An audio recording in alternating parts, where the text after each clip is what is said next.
El presidente Enrique Peña Nieto hace pública su declaración patrimonial. He decidido hacer pública la totalidad de mi declaración patrimonial, hacerla abierta, hacerla pública y dejarla al escrutinio de toda la sociedad mexicana. Día de marchas en la Ciudad de México. 3 contingentes se dirigirán al Zócalo capitalino.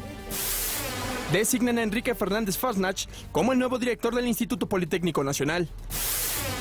El Banco de México recortó su expectativa de crecimiento para el país. Y si bien la actividad económica ha mantenido su ritmo de crecimiento, aunque más bien ha mantenido su crecimiento, pero a un ritmo más moderado, eso ha llevado a la Junta de Gobierno a ajustar sus intervalos de pronóstico de crecimiento del PIB para el cierre de este año. Este jueves, el presidente de Estados Unidos, Barack Obama, dará a conocer su política migratoria.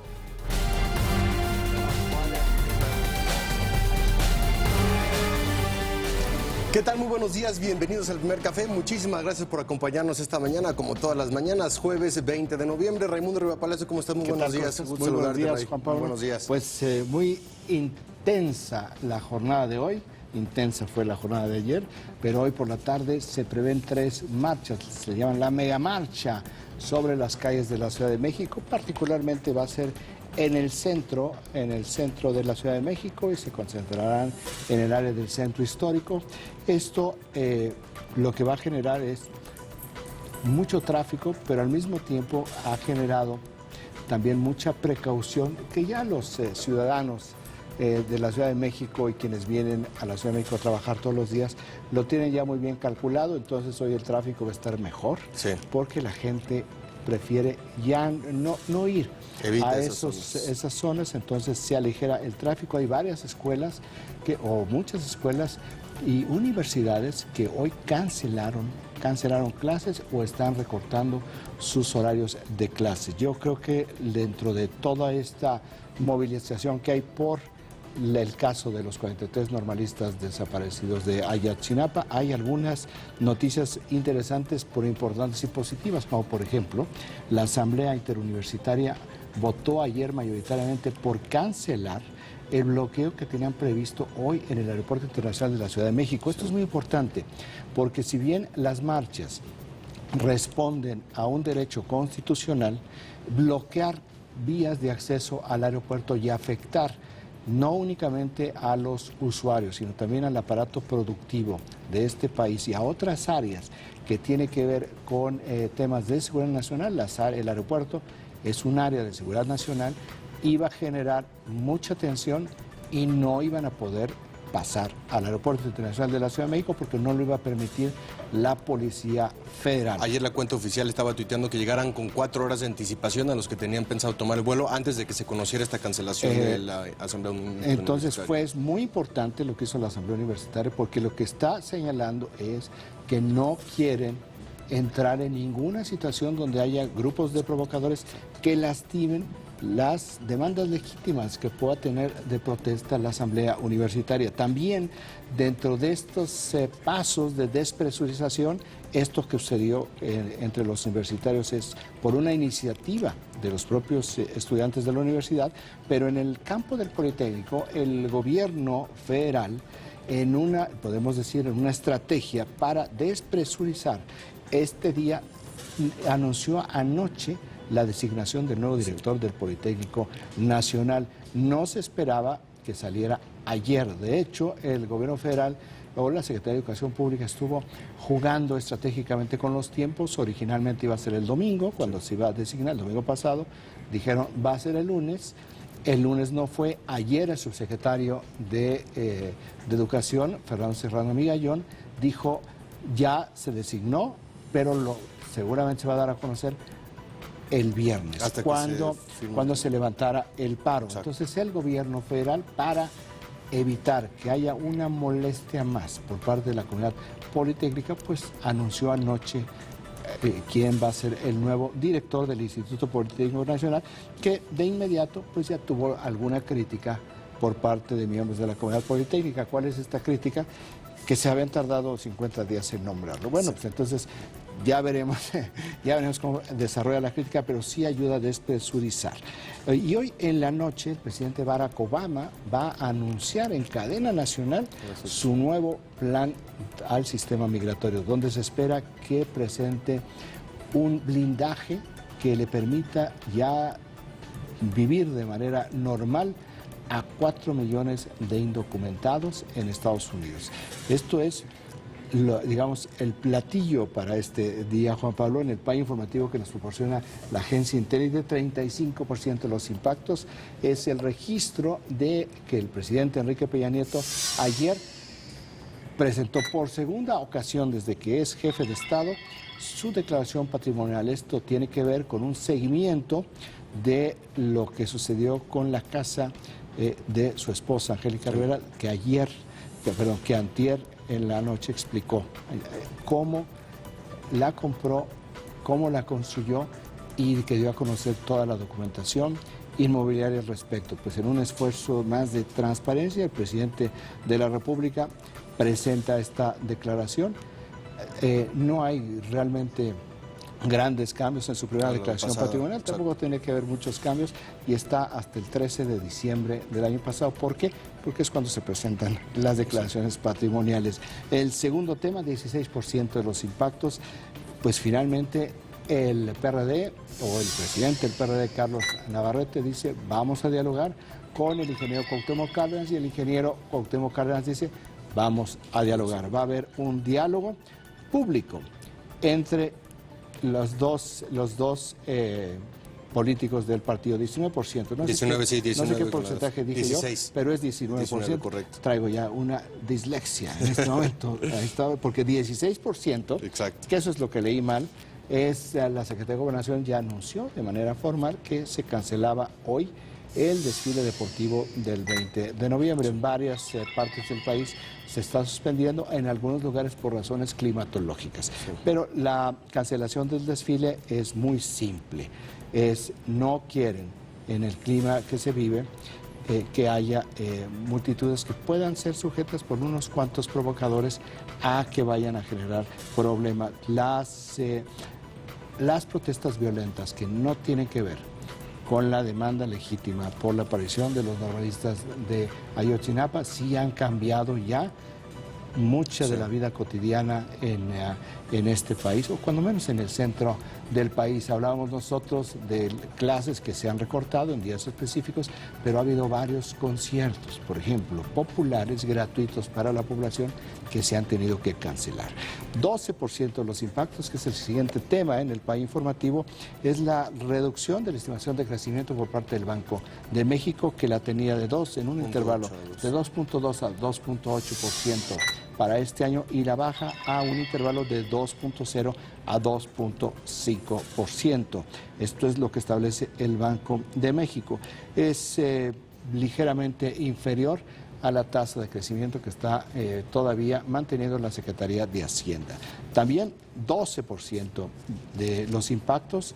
Ayer el Banco Mundial anunció una línea de crédito por $350 millones a Prospera. Está el nuevo programa social que ya viene a sustituir a Progreso, Oportunidad, Solidaridad, sí, todos estos programas, y va 350 millones para Prospera. Finalmente, 6% de los impactos alcanzaron los medios a registrar la designación del nuevo director del Politécnico Nacional.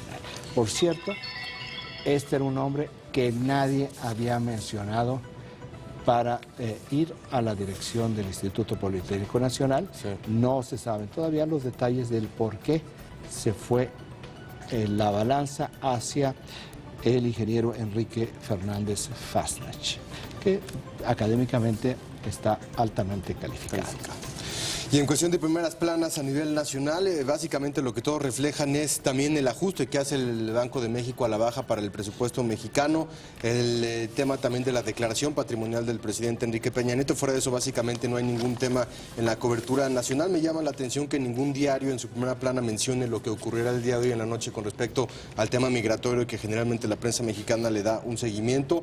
El New York Times y El País, dos de los periódicos más importantes, tienen en primera plana este plan que ya estaremos platicando más adelante, lo que pretende el presidente Barack Obama el día de hoy, mantener unidas a las familias. Es parte de la estrategia hacia los republicanos también. Dentro de las decisiones que está tomando tiene que ver todos los padres que tienen hijos que hayan nacido en Estados Unidos son los que estarán blindados y los que tendrán esos permisos. También un giro importante al talento, que se le dará permisos de trabajo en Estados Unidos. Ya no son tanto también el tema de agricultura, sino tiene que ver más con tecnología, con matemáticas, con ciencia, y ese es también un giro que se le está dando desde el gobierno mexicano, desde el gobierno estadounidense, al nuevo plan migratorio en Estados Unidos, el talento mexicano que estudia allá y el talento mexicano que puede trabajar allá. Con un pequeño problema que no se va a reflejar aquí, que ya se viene dando, que el gobierno de Estados Unidos aparentemente, desde hace varios meses, aparentemente para efectos positivos, sí, estableció cuotas para el talento mexicano. 280,000 parece ser que van a ser los... Cuotas, antes no había cuotas. Sí. Entonces, esta parte que parece muy positiva, en realidad es negativa para México. A pesar de un cabildeo fuerte por parte de empresas como Facebook, como Google, como empresas tecnológicas que están pidiendo talento porque no se están graduando los necesarios norteamericanos en las escuelas de ese país. Entonces... Bueno, hay que decirles que después de los estadounidenses en el Valle de Silicón, el volumen de ingenieros más alto es de mexicanos, sí, claro, por encima de los indios que sí están reconocidos como grandes ingenieros. Bueno, pues los mexicanos son el segundo grupo, solamente después de los estadounidenses, en mayor número de plazas y de trabajos en el Valle de Silicón. Pues ahí está lo que tiene hoy el PAI de la agencia Intélite y las portadas nacionales e internacionales. Nosotros vamos rápidamente a un corte, no se vaya porque regresamos con mucho más aquí al Primer Café. Escríbanos a las redes sociales.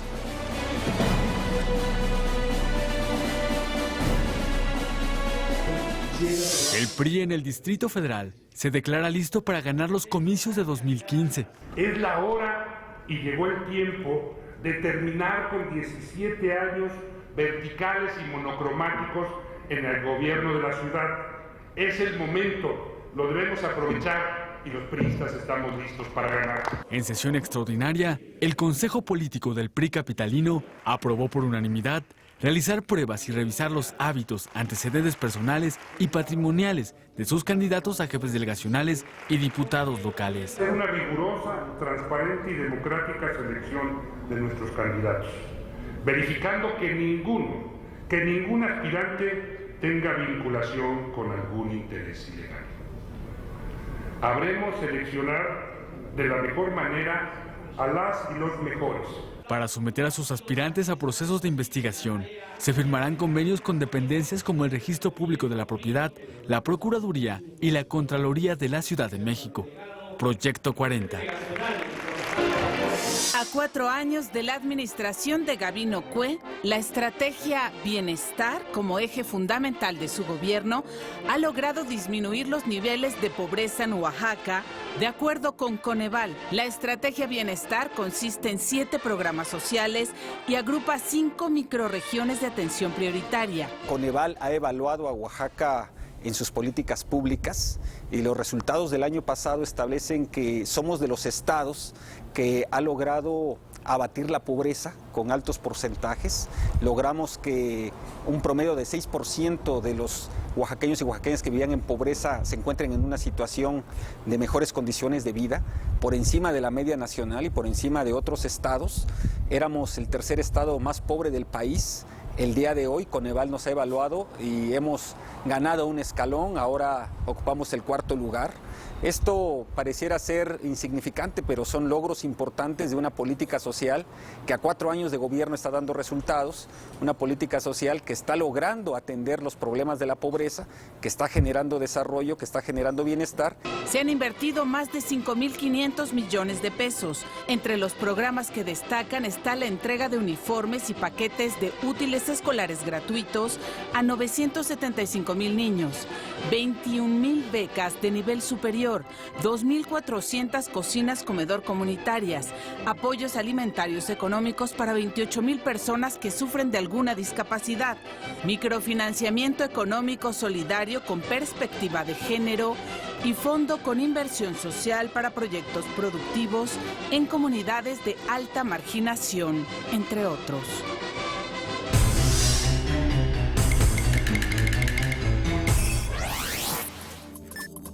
Jóvenes en el mundo. 60% de este sector no estudian ni trabajan. Más de 500 millones de jóvenes sobreviven con menos de $2 diarios. El dato útil para comentar en el café. Ahora los martes, jueves y sábados serán de celebridades digitales. Late Night Express, con Félix de Valdivia. Tercera temporada. Proyecto 40.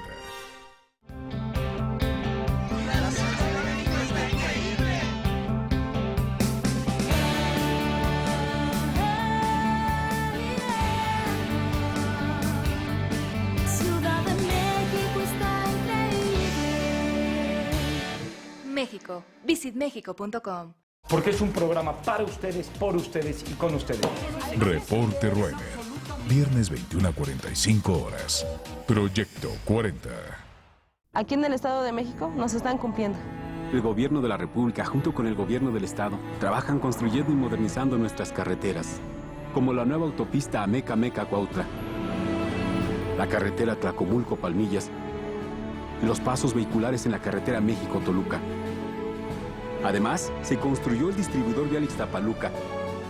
Con estas carreteras nos están cumpliendo. En el Estado de México cumplimos. Mover a México. Gobierno de la República. ¿Quién de estos artistas descubrió a una fan en su habitación de hotel? Empiezo a quitar la ropa y había una chava adentro de la cama, tapada. ¿Quién de ellos se niega rotundamente al matrimonio? Yo no quiero averiguar para qué. ¿Quién ha rechazado propuestas laborales en otro país por quedarse en México? Muchos rumores de otros lados, pero México está por delante. No hay duda. Todos los domingos, las charlas más íntimas y los secretos jamás contados serán revelados. Platicando con Alasraqui, 22 horas. Proyecto 40.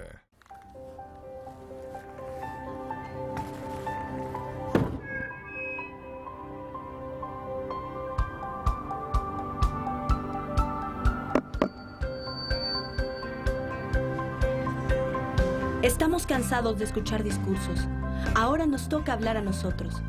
Entra a nuestra página y únete a un partido que quiere ser la voz de los que no tenemos voz. El podio es tuyo. Encuentro Social. Hagámoslo nosotros.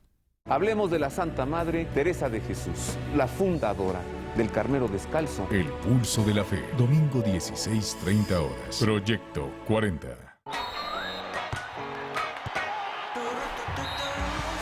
Con Progol, Progol Media Semana y Mi Progol, cualquiera puede ganar. Anota y gana con la quiniela que más paga. Demuestra tu conocimiento del fútbol nacional e internacional. Pronósticos para la asistencia pública. La suerte está en tus manos.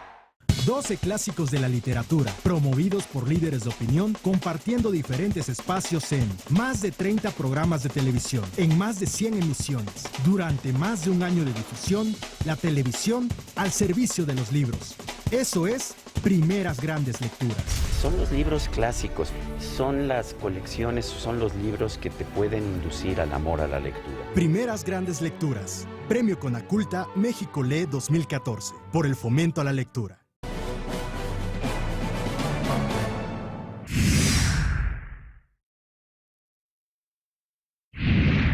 Desde Michoacán, en la inauguración del Centro Liconza, el presidente Enrique Peña Nieto anunció que el miércoles por la noche haría pública su declaración patrimonial completa. He decidido hacer pública la totalidad de mi declaración patrimonial, hacerla abierta, hacerla pública y dejarla al escrutinio de toda la sociedad mexicana. Según su declaración patrimonial, el presidente Enrique Peña Nieto tiene 21.4 millones de pesos en bienes inmuebles, 6.9 en bienes muebles y 16.9 en inversiones.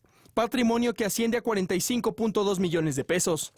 El mandatario posee 4 casas y un departamento, que juntos suman 9.339.000 pesos. Las aclaraciones acerca de estos bienes señalan que 2 casas han sido donación de su madre, el departamento fue herencia de su exesposa y 2 casas fueron pagadas de contado, una en 1982 y otra en 2005. La propiedad más cara es una vivienda de 800 metros cuadrados de construcción, cuyo valor es de 5.611.000 pesos. Además, el presidente tiene 4 terrenos. De ellos, 2 son rústicos, es decir, son tierras cultivables. Sobre los terrenos, el primer mandatario aclara que 2 fueron donación del padre y los otros 2 de la madre. Sobre el número de vehículos, no proporcionó información de automóviles a su nombre. Además de los inmuebles, declaró poseer obras de arte con valor de 3 millones de pesos, así como joyas y relojes valuados en 2.900.000 pesos. Sobre el ingreso total anual del titular del Ejecutivo, se reportan 3.370.796 pesos. Asimismo, informó de 150.923 pesos en su cuenta bancaria. En fondos de inversión, tiene 12.999.479 pesos. Por concepto de seguro de separación individualizado, 560.776 pesos, así como por posesión de monedas y metales, la cantidad de 3 millones de pesos. Esta información está actualizada hasta el 31 de diciembre de 2013 y no incluye ingresos de cónyuge ni dependientes económicos.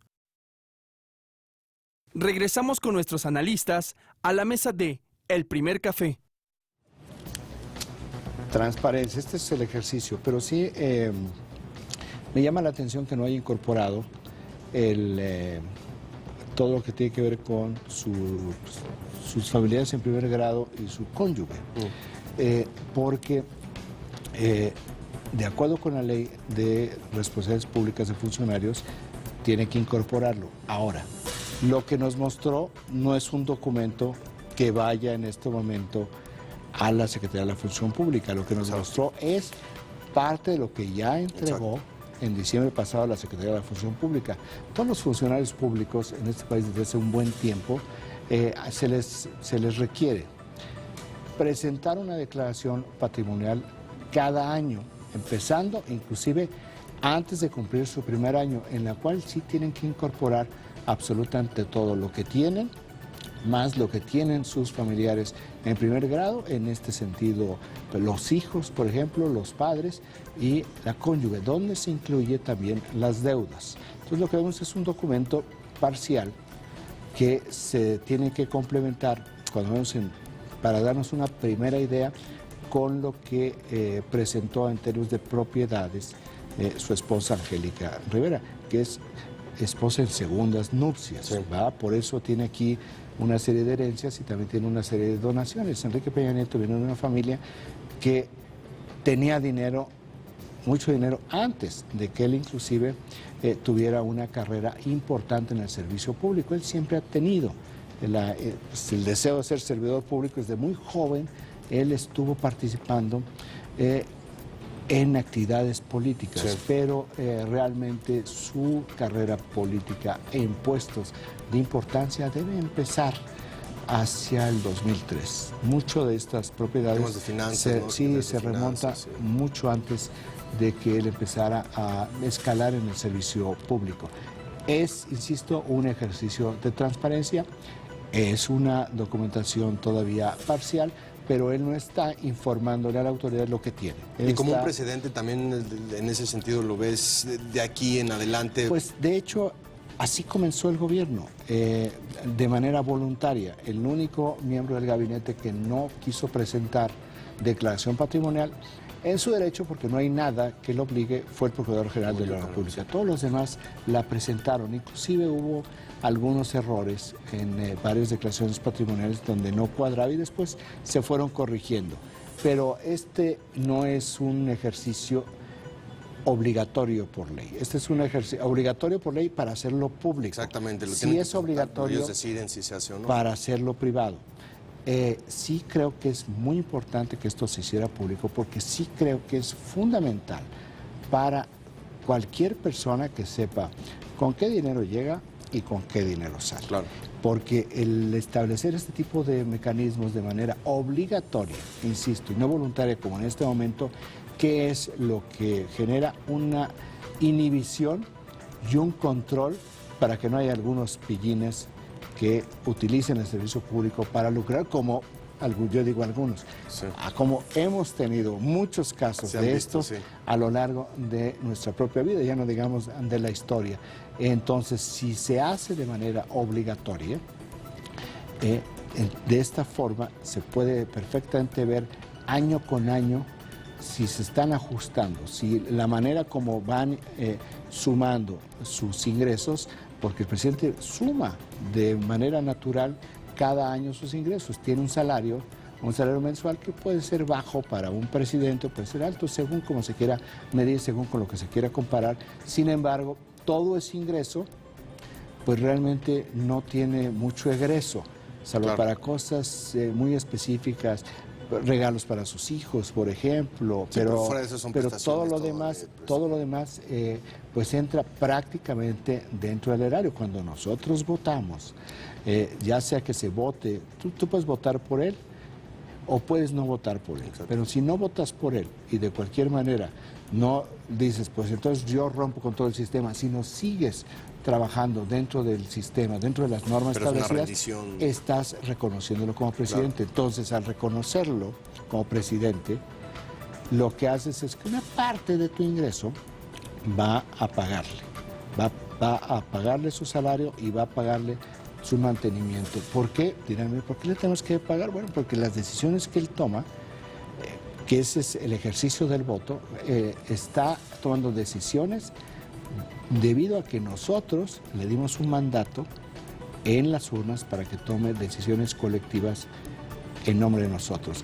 Y le damos el mandato en las urnas votando por él o aún no votando por él, como decía, siempre y cuando nos mantengamos dentro de las normas. Por eso, lo que sí tenemos los ciudadanos, y ojalá y en el Congreso se avanzara en este tipo de legislación, es el derecho de decir, este debe ser un ejercicio no voluntario, como fue en un principio de su administración, no coyuntural, como se da en este momento, sino que sea obligatorio para todos los funcionarios públicos en este país. Y en un momento en donde también México asume una responsabilidad en el tema de gobierno abierto, del Open Government a nivel internacional, con el tema de las redes y cómo la tecnología también de cierta forma te ayuda a transparentar tu gobierno.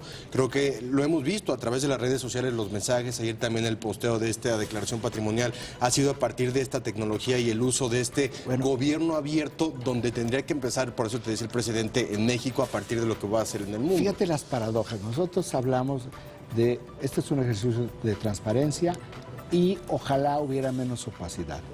Pueden, dentro de los parámetros de gobiernos abiertos, México es reconocido como uno de los gobiernos más abiertos. Exacto. ¿Cómo estarán otros? Ya ni siquiera te digo cómo está España, que es uno de los gobiernos más opacos dentro de los gobiernos abiertos. Lo hemos visto ahorita con la monarquía y lo que pasó con la familia real. Exactamente, entonces sí, son lecciones que se van aprendiendo. Son curvas de aprendizaje que cuando lo plantea en un principio de su administración y dice a sus funcionarios, hagan los que quieran, hagan pública su declaración patrimonial, hoy vemos que aquel principio, bueno, le ayuda a matizar y a mitigar la crítica que podría haber habido ayer, decir, claro, en este momento no, ya es la segunda ocasión que la hace de manera voluntaria, en un campo abierto, en un campo minado. Pero ojalá y el Congreso, tomando este tipo de experiencias y para ayudarle también a los servidores públicos, pudiera legislar hacia adelante, en la próxima legislatura, de que las declaraciones patrimoniales de los servidores públicos y de todos aquellos, yo diría, con los cuales su salario viene de impuestos, hagan pública su declaración patrimonial. Pues vamos con más información. En su informe trimestral, el Banco de México reajustó las expectativas de crecimiento para nuestro país. Vamos a conocer las nuevas cifras. El Banco de México recortó su expectativa de crecimiento económico para el país. Que si bien la actividad económica ha mantenido su ritmo de crecimiento, o más bien ha mantenido su crecimiento, pero a un ritmo más moderado, eso ha llevado a la Junta de Gobierno a ajustar sus intervalos de pronóstico de crecimiento del PIB para el el cierre de este año. La autoridad monetaria informó que para 2014 la previsión de crecimiento es de 2 a 2.5%, cuando antes se situaba entre 2 y 2.8%. Para el próximo año, la proyección es de 3.2 a 4.2%, en lugar del 3 y 4% que se había esperado. En el informe trimestral dado a conocer por la institución financiera, se estima que la economía creció 0.6% en el tercer trimestre del 2014.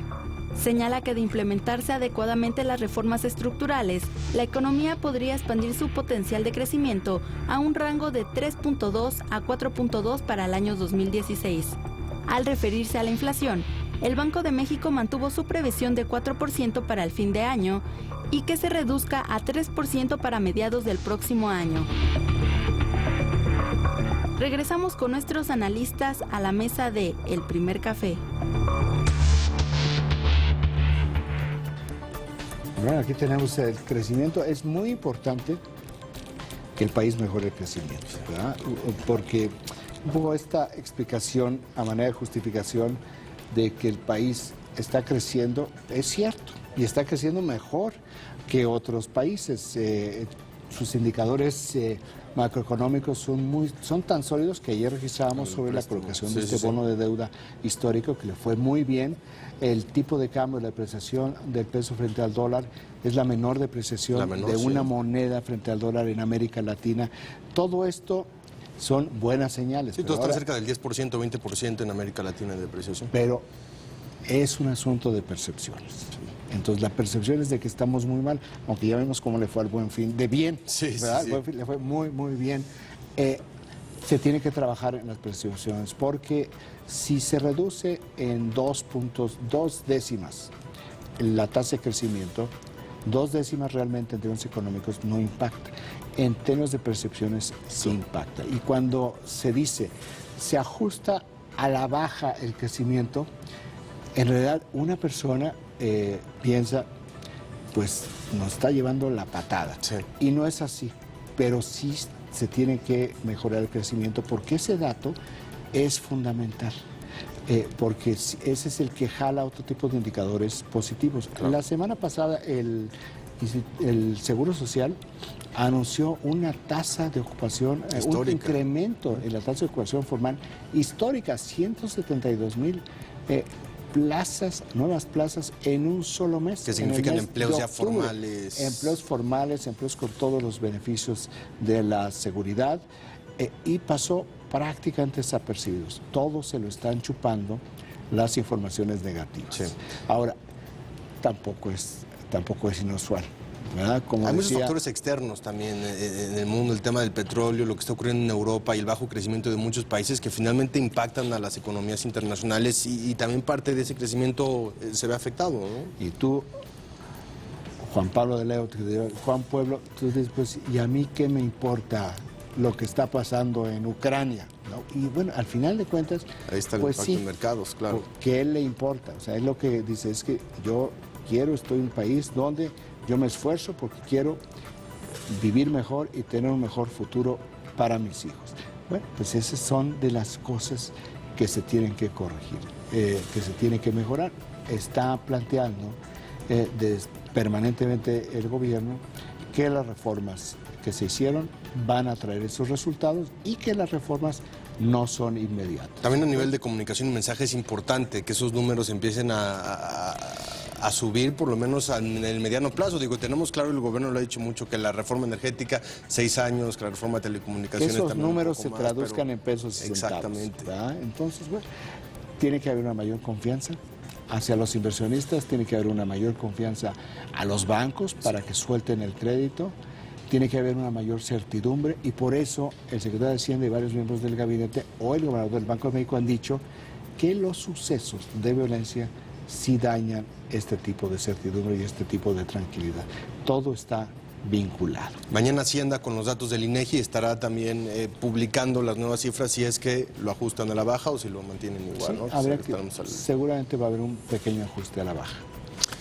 Pues bien, eso con respecto a los temas financieros económicos. Representantes de los partidos políticos y consejeros del Instituto Nacional Electoral aprobaron ya las nuevas reglas para los comicios del próximo año.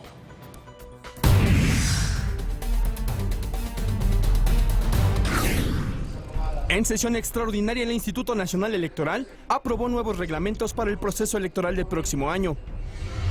El primero de ellos fue el reglamento de procedimientos sancionadores en materia de fiscalización. Este responde a los cambios derivados de la reforma constitucional e incluye candados para evitar la triangulación y desvío de recursos.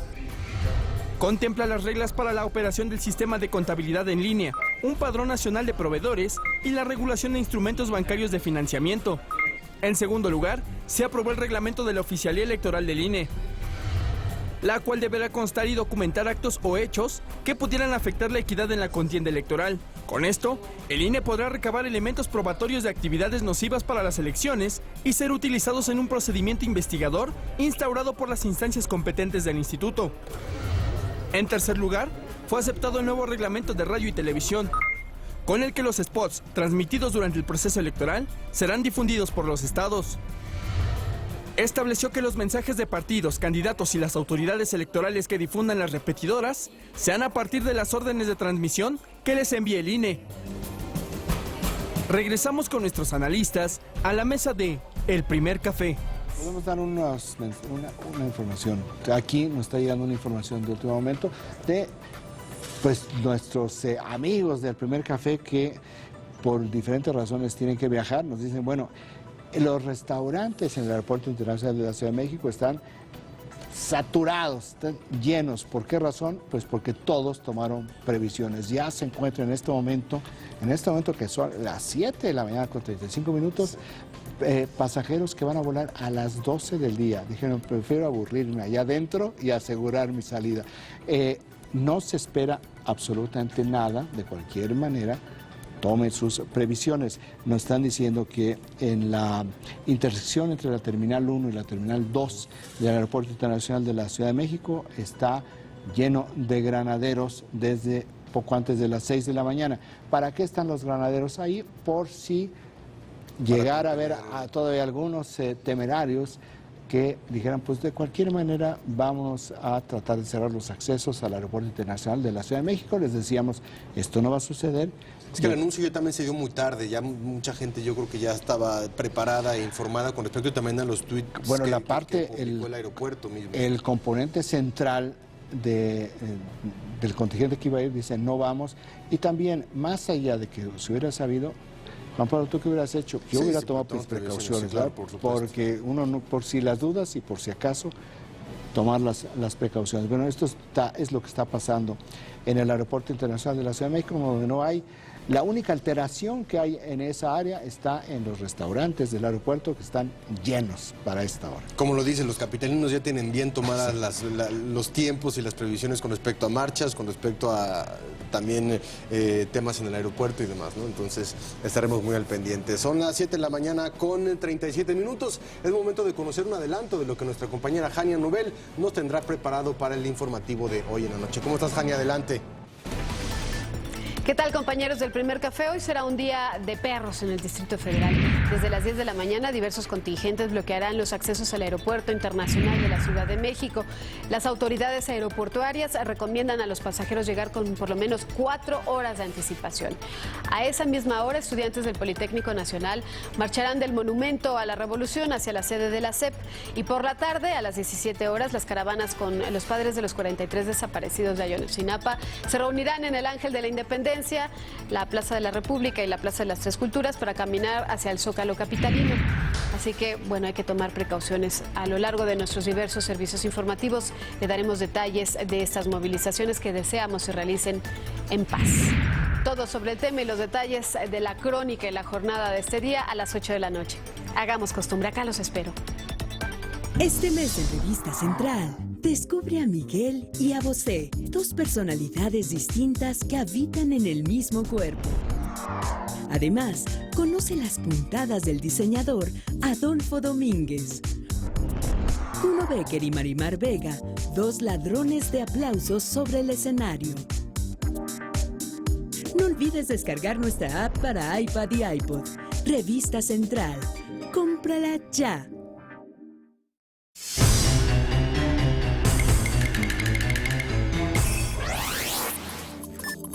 Jóvenes en el mundo. Cada día contraen matrimonio, 39,000 niñas menores de 18 años. 9 de cada 10 jóvenes viven en países menos adelantados. El dato útil para comentar en el café. Hey, I'm Rick Dale, and I'm inviting everyone out there to watch Proyecto 40 and the American Restoration. Viernes, 22 horas. Proyecto 40. Cuando quieres perder kilos, hay opciones que te ponen un 4 y te desmotivas. Pero Redustat 60 te da 4 razones para lograrlo. Bajas el doble junto con tus actividades físicas y comida sana. Actúa solo en tu intestino sin afectar tu organismo. Junto a nuestros asesores, tus inquietudes se resuelven. Ahora sin receta y con la concentración ideal para lograr los resultados deseados. Baja más con Redustat 60. 40 cuadros por segundo. 40 emociones. 40 grandes actuaciones. 40 visiones de los mejores directores. Más que un número, la mejor opción para ver el cine en tu casa. Cinema 40. Jueves y viernes, 15 horas. Proyecto 40. Estamos distribuyendo equitativamente el presupuesto federal. Por mí. Con el fin de activar el desarrollo económico. Por mí. E impulsar la educación, la salud. Por mí. Y la generación de empleos. Por mí. No, por nosotros. Por mí. Trabajando juntos, tomamos las mejores decisiones. Por mí. Por mí. Cámara de Diputados, 62ª legislatura. Señora, bienvenidos a Alta Definición. Como jamás se ha hecho en televisión. Tenemos un programa lleno de revelaciones. ¿No me cree? ¡Chéquelo! El único programa en la televisión con lo que hay que ver de la televisión. Sábado 20 horas. Proyecto 40. ¿Sabes cómo se da el robo de litros en las gasolineras? Próxima semana. Investigación especial a través de Informativos 40. Robo, litro por litro. Este mes en Central te presentamos a las mini fashionistas que marcan tendencia en el mundo de la moda. Revista Central, cómprala ya. Aquí descansaremos hasta que baje el sol. Muertos nadie los comprará. Alguien tiene que pararles el alma. Esa pobre gente necesita de personas como tú y como yo. Muy pronto va a terminar la esclavitud. La Vida es Cine presenta. Si vuelves a comerciar con seres humanos, será el último día de tu vida. Acompaña a Rodolfo de Anda en La Gran Aventura del Zorro. Domingo 18:30 horas. Proyecto 40.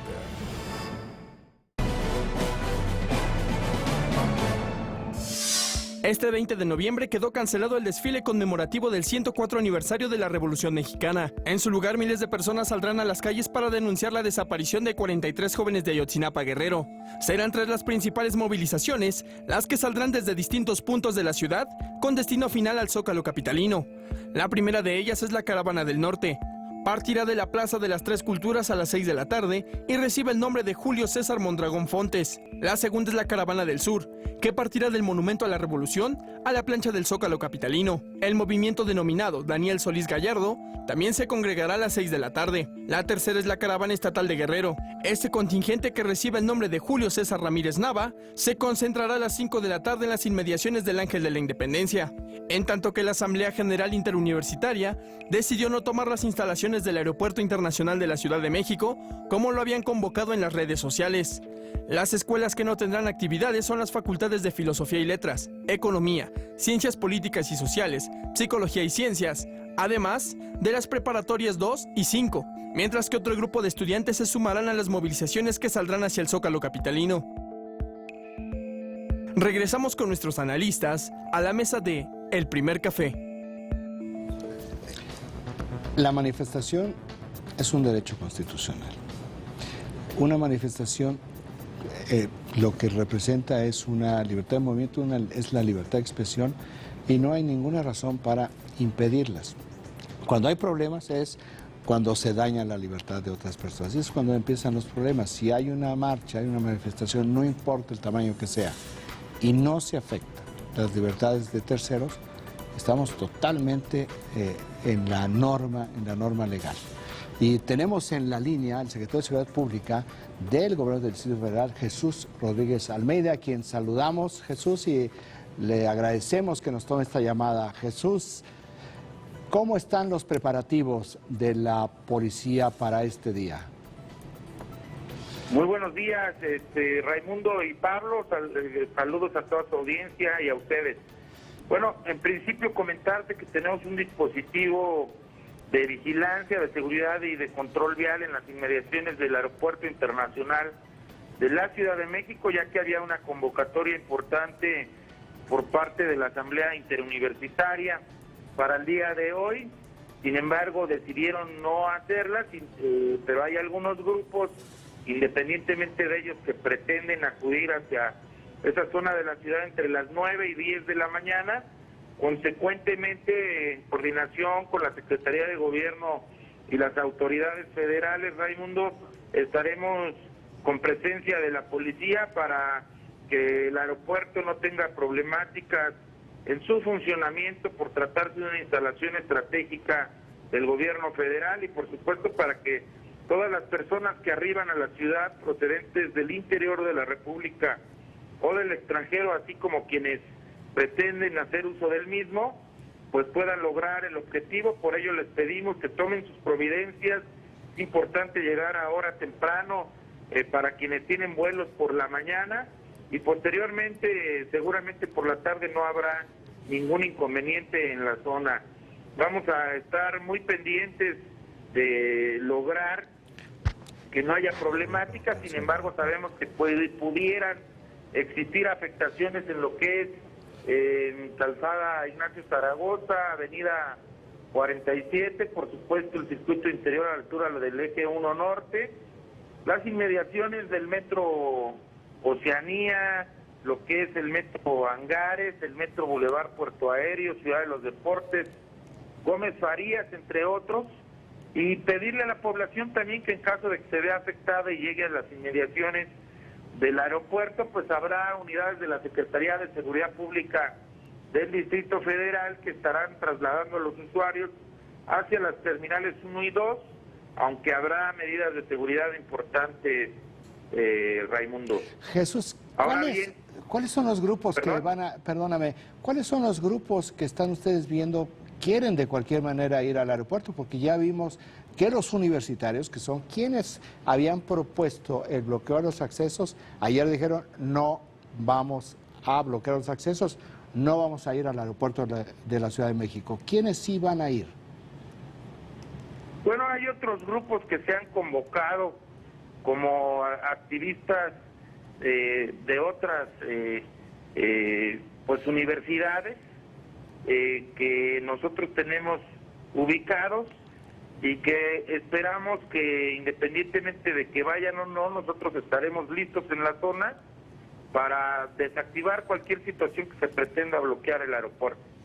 Secretario, ¿cómo está? Buenos días, los saluda Juan Pablo de Leo. Son 3 contingentes los que van a marchar el día de hoy, esto es lo que estamos hablando en la tarde. ¿Cuántas personas esperan? ¿Tienen ya un número aproximado de cuántas personas esperan para marchar el día de hoy? Y por otra parte, ¿van a continuar con el tipo de operativos que ha implementado la Secretaría de Seguridad Pública en las marchas para no confrontar y permitir que estas fluyan? Sí, efectivamente, Pablo, vamos a tener 3 contingentes que partirán del Ángel de la Independencia, Monumento de la Revolución y Plaza de las Tres Culturas para confluir en el Zócalo capitalino. Estas 3 marchas iniciarán entre las 5 y 6 de la tarde. Sin embargo, los cortes viales con personal de tránsito los empezaremos a realizar a partir de las 4 de la tarde para pues regular el flujo vehicular y peatonal y evitar, por supuesto, accidentes. Estas se van a llevar a cabo en Paseo de la Reforma, Ex Central Lázaro Cárdenas, Avenida Juárez y 5 de Mayo, por lo que le pedimos a la población, en caso de que no tenga algo que hacer por esas zonas, pues evidentemente evitarlas para no tener un problema vial importante. Hay una serie de alternativas viales como son circuito interior, el eje 2 norte, circunvalación, Congreso de la Unión, Fray Servando, Doctor León de la Loza y Avenida Chapultepec, para no llegar hasta la parte en donde van a estar los manifestantes.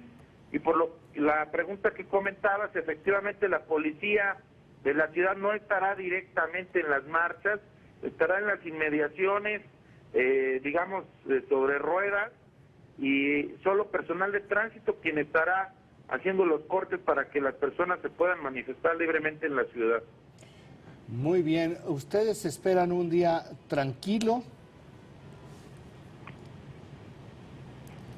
Bueno, mira, Raimundo, eso no lo podemos nosotros en este momento establecer, sin embargo, apostamos porque sea una marcha pacífica, porque la gente se comporte con civilidad y por supuesto que los ciudadanos tomen el papel de ciudadanos para no generar violencia o desorden público.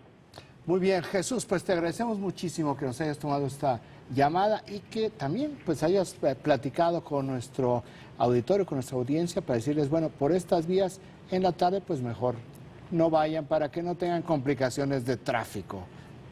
Muchísimas gracias, Jesús. Muy buenos días y muy buen día. Muchas gracias, Raimundo. Que tengas buen día. Y a Pablo igual y saludos a toda tu audiencia. Fue el secretario de Seguridad Pública del Gobierno del Distrito Federal, Jesús Rodríguez Almeida. Aquí ya tenemos estos cortes que va a haber por la tarde. ¿Y están esperando algo en el aeropuerto? Es decir, tienen... Es evidente, ¿verdad? Ya lo habías dicho también el tema de los granaderos, pero... sí, evidente, ya no es la asamblea interuniversitaria, pero un poco todavía hay algunos grupos que no va a ser dentro, porque no pertenecen a la asamblea interuniversitaria, que por lo que tiene él de información, van a tratar de hacer algunos cortes. Lo que también tenemos claro es que no los van a dejar. No los van a dejar. El INEGI dio a conocer que creció el sector manufacturero en México. A continuación le presentamos los detalles. En los primeros 9 meses de 2014, el personal ocupado en la industria manufacturera creció 2.2% respecto al mismo periodo de 2013. Así lo informó el Instituto Nacional de Estadística y Geografía, INEGI. Datos de la encuesta mensual de la industria manufacturera reportaron que en septiembre este sector incrementó 2.7% respecto al mismo mes del año anterior. El personal ocupado presentó un aumento de 0.25% en agosto de este año con relación a su mes previo. Además, de enero a septiembre, las horas trabajadas fueron mayores en 1.8% y los sueldos pagados a empleados aumentaron 2.0%, así como las prestaciones sociales incrementaron 0.9%. La tasa anual de horas trabajadas mostró un incremento de 3.2% en septiembre del presente año. Regresamos con nuestros analistas a la mesa de El Primer Café. Aquí ya tenemos, tenemos hoy en la noche un anuncio muy importante en Washington. Que son dos anuncios. Uno es importante hoy en la noche, pero el realmente trascendental será mañana en Las Vegas. ¿Por qué Las Vegas, en Nevada? Porque es un estado con una cantidad, el estado con mayor cantidad de migrantes ilegales en este momento, el de mayor crecimiento de población hispana y también un estado que se convierte en demócrata cada vez más. Mexicanos. Una cantidad de mexicanos. Hay 100,000 mexicanos en la industria turística y del juego en Las Vegas. Y por eso el presidente Barack Obama mañana va a ir a dar el plan a Las Vegas, Nevada. Lo que va a ocurrir hoy en la noche es un mensaje a la nación en donde va a explicar su posición en cuanto a la reforma migratoria, que ya lo dijo ayer, él considera que está roto el sistema y que con o sin el Congreso va a tomar la decisión. Hoy por la noche anuncia las acciones ejecutivas con miras a una reforma migratoria integral. Es decir, el presidente Obama quiere que su legado vaya más allá de las acciones ejecutivas que va a tomar, entendiendo que no tiene hoy por hoy el apoyo del Congreso, aunque todavía no es el Congreso republicano. Este Congreso entra hasta después de vacaciones en enero, pero finalmente el anuncio importantísimo tiene que ver con que ya va a tomar decisiones y toma el tema de la migración en sus manos, y las acciones ejecutivas tienen que ver con tres cosas principalmente. En primera, es brindarle un permiso temporal a más de 4 millones de personas, que son todos los padres de familia que han tenido hijos que han nacido en los Estados Unidos. Eso como principal tema y como gran anuncio porque cubre a 4 o 5 de los 11 millones de personas sin documentos que se encuentran en Estados Unidos. Por otra parte, es una extensión al programa también temporal de niños que llegan a Estados Unidos sin sus padres, esta crisis enorme que se generó el verano pasado y que desde el 2002 el presidente Barack Obama habría atendido. No son más de 1 millón de permisos, pero también es importante. Y por último, y algo que se ha dado mucho a notar en la prensa, lo que hablábamos, el tema de la tecnología y todos esos permisos que tienen que ver más con ciencia, con matemática, que con permisos agrícolas. Eso es a grandes rasgos lo que va a diseñar el presidente Obama, y también le echa la bola a los republicanos en el Congreso. Sí, se espera que también incluya una especie de blindaje contra deportaciones de cerca de 1 millón de personas. Así es. Esto es lo que ya ha salido en la prensa de Estados Unidos, que lo han venido desarrollando o lo han venido dando a conocer gradualmente funcionarios del gobierno de Barack Obama. De la Casa Blanca, sí. Tú lo que dices es, hoy en la noche da las líneas generales. Exactamente. ¿verdad? Y la razón del qué. Exactamente. Y mañana en Las Vegas hace un detalle de lo que va a hacer. Exactamente. Esos son los 2 tiempos. Exactamente. Y también, sobre todo, el tema legislativo con miras a una reforma migratoria así integral, no solamente que se queden acciones ejecutivas, porque las acciones ejecutivas las puede tomar y las va a tomar, las ha tomado desde Kennedy, Reagan, Bush. Todos los presidentes han utilizado esta capacidad que le da la Constitución para formar su legado migratorio, pero no quiere dejar de lado el tema de la reforma migratoria integral. Recordar que ya hace un tiempo, hace 3 años, senadores, tanto demócratas como republicanos, votaron esta ley integral, se aprobó en el Senado, nunca vio la luz en el Congreso por el tema de John Boehner. Barack Obama tiene la intención de revivir ese mismo plan, ahora con el poder de los republicanos, y que en 2 años, de aquí a 2 años, también es un tema electoral, entendiendo que los latinos van a ser quienes inclinen la balanza en el próximo periodo electoral. Así es que también, hábilmente está jugando con los republicanos, entendiendo que él no tiene el poder, pero sí le está transfiriendo esa responsabilidad a ellos. Hoy el Washington Post, solamente para cerrar este tema, publica que el desafío en el Capitolio no es solamente para los republicanos, sino también para los demócratas. Sí, claro.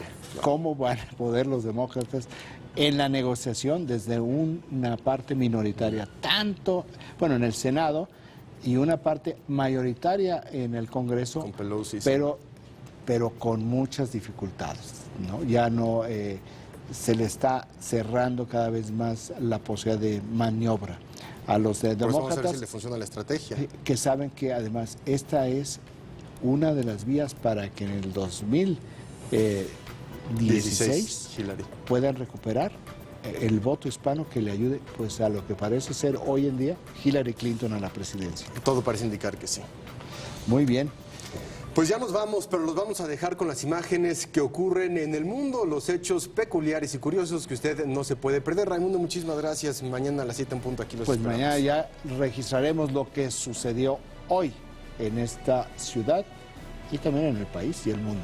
Los dejamos con lo que no se puede perder. Muy buen día.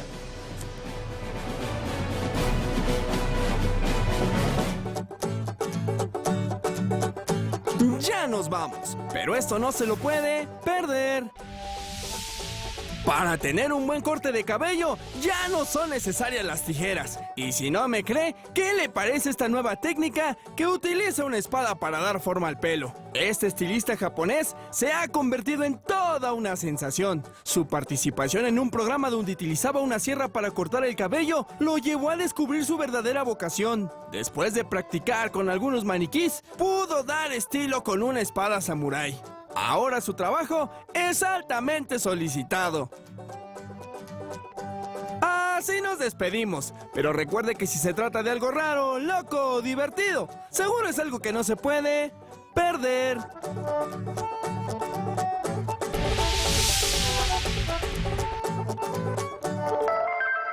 Disfruta con nosotros una buena taza de café.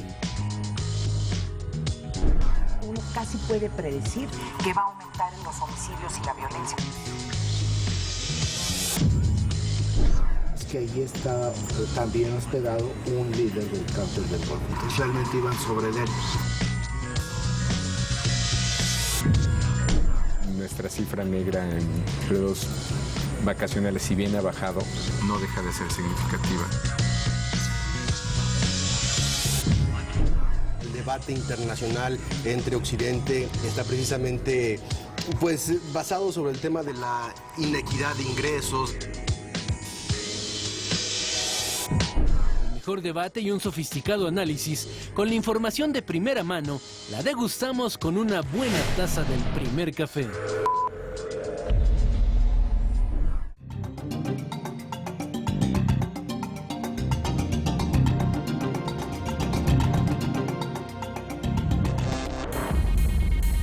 Aguinaldo, ¿qué hacer con estos recursos? ¿Cómo destinarlos de la mejor forma? De esto nos vamos a platicar el día de hoy con el licenciado Francisco Meré, él es director general de Banca 1. Aguinaldo, ¿qué hacer con estos recursos que vienen para los mexicanos? En primer lugar, tener una adecuada planeación de nuestros gastos. Es decir, no tomar el aguinaldo pues para estos gastos de impulso y la Navidad y los regalos y la fiesta y de vacaciones de manera intempestiva. Hay que buscar hacer un presupuesto para poder asignar. ¿Cómo hacer mejor el presupuesto? ¿Qué porcentajes destinar? ¿Cuál sería tu recomendación? Sí, a ver, yo creo que el aguinaldo además, por cierto, da oportunidad no solamente de hacer estos gastos extraordinarios que se tienen a final del año, que son naturales, las fiestas que son parte de nuestra cultura, etcétera, etcétera, sino también es una oportunidad muy importante para ahorrar y hacer un patrimonio. A lo mejor entre el 30 y el 40% del aguinaldo tratar de ahorrarlo, y el otro 60% pues destinarlo a cosas que sin duda son necesidades inmediatas. Segundo lugar, pues evidentemente se destina pues a los gastos tradicionales de fin de año y de la cuesta de enero, pero sí es muy importante tener un plan de ahorro. Yo creo que la otra cosa que es muy importante es aprovechar el sistema financiero. Hoy en día en México tenemos muchas instituciones bancarias, tenemos alrededor de 45 bancos en el país, en donde muchos de los bancos estamos ahora ofreciendo pues, planes de inversión y asesoría sobre todo a nuestros clientes para hacer esos presupuestos y buscar mejor hacer diferentes guardaditos entre comillas. Sin lugar a duda, ahí tiene herramientas que le serán de utilidad. Usted tiene la última palabra.